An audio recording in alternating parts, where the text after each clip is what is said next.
The war is against our soul. When we leave this earth, we are going to stand in front of Jesus and give an account. And so you now have to tell God why you made those choices that you made. That is the reason why the enemy wants your soul. If your soul was not so valuable, why do celebrities have to sell it?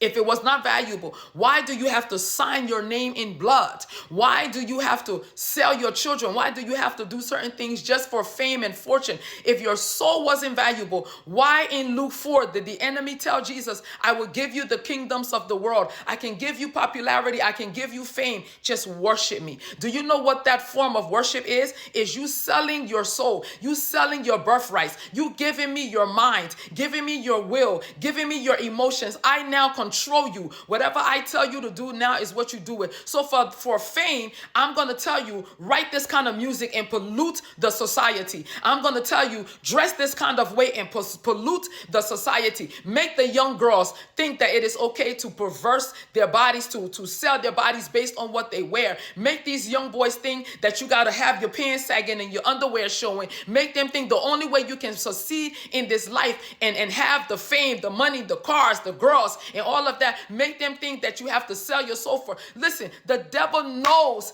that there is a price that you can never pay for your soul. I don't want to go ahead of myself to part 2, but I need us to understand that your soul is so valuable, there is no price for it. The earth can be sold and it still will not measure up to the price of your soul.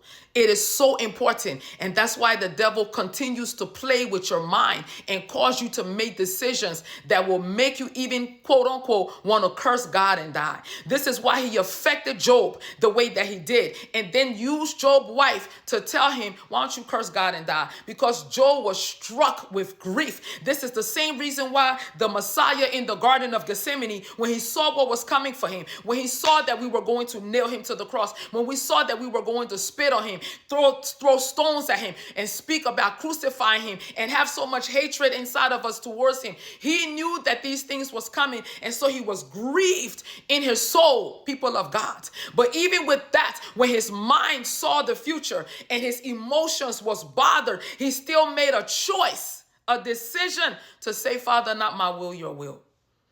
And so this is what the enemy wants.